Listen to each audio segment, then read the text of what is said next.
Let's mic देश का मिजाज साउथ।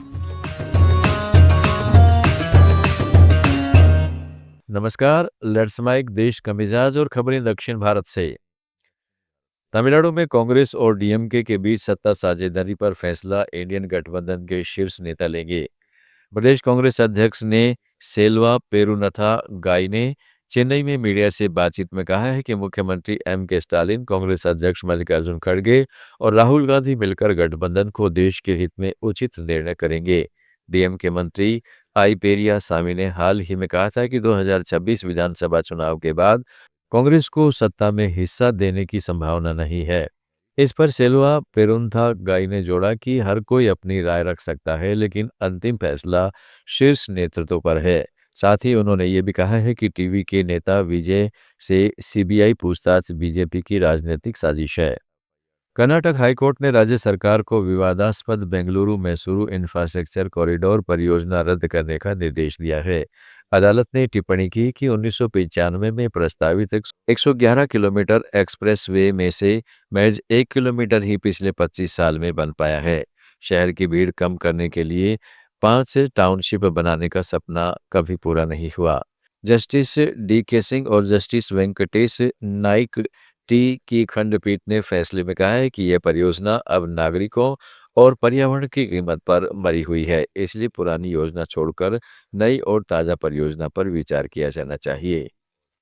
कर्नाटक में बीजेपी ने राज्यपाल थावरचंद गहलोत से हेट स्पीच और हेट क्राइम्स प्रिवेंशन बिल को असंवैधानिक, कठोर और अभिव्यक्ति की स्वतंत्रता पर खतरा बताते हुए उसे मंजूरी नहीं देने की अपील की है।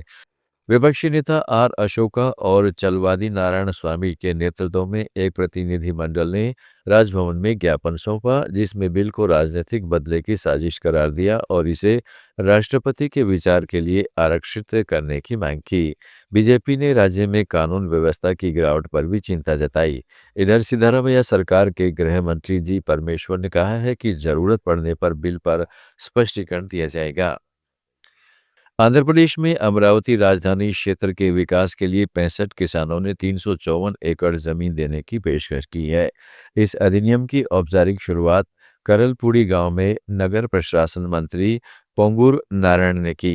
किसानों ने सहमति पत्र सौंपते हुए मुख्यमंत्री एन चंद्रबाबू नायडू और मंत्री नारायण का आभार जताया और कहा कि इससे उनका भविष्य सुरक्षित होगा। मंत्री ने वादा किया कि 3 साल में विकास कार्य पूरे हो जाएंगे। 55,000 करोड़ रुपए के प्रोजेक्ट तेजी से चल रहे हैं। करलपुड़ी से अनंतवरम तक करीब 3 किलोमीटर सड़क का निर्माण तुरंत शुरू होगा।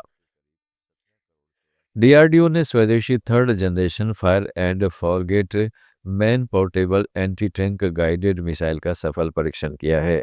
हैदराबाद की defence research and development laboratory ने महाराष्ट्र के अहमदनगर के केके रेंज में इस मिसाइल का उड़ान परीक्षण किया। टेंडेम वारहेड और अन्य स्वदेशी तकनीकों से लैस है तथा दिन रात आधुनिक टैंकों को निशाना बना सकती है। रक्षा मंत्री राजनाथ सिंह ने डीआरडीओ और भागीदारों को बधाई देते हुए इसे आत्मनिर्भर भारत की दिशा में महत्वपूर्ण कदम बताया। केरल में पूर्व सीपीएम नेता और 3 बार की कोट्टा रक्कारा विधायक पी एशा पोटी ने कांग्रेस ज्वाइन कर ली है। तिरुवनंतपुरम में एक विरोध प्रदर्शन स्थल पर केरल प्रदेश कांग्रेस कमेटी के अध्यक्ष सनी जोसेफ ने उन्हें पार्टी की सदस्यता प्रदान की। इस मौके पर विपक्ष के नेता वीडी सतीशन, एआईसीसी महासचिव केसी वेणुगोपाल सहित वरिष्ठ कांग्रेस नेता मौजूद थे। ऐसा पोटी ने 2024 में सक्रिय राजनीति से संन्यास की घोषणा की थी, लेकिन अब वे कांग्रेस में शामिल होकर केरल की राजनीति में नया मोड़ ला सकती हैं।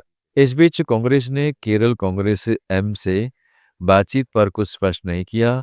केसीएम अभी वाम मोर्चे की सहयोगी है, लेकिन उसके विपक्षी यूडीएफ में शामिल होने की अटकलें तेज हैं। आप सुन रहे थे let's mind more than radio.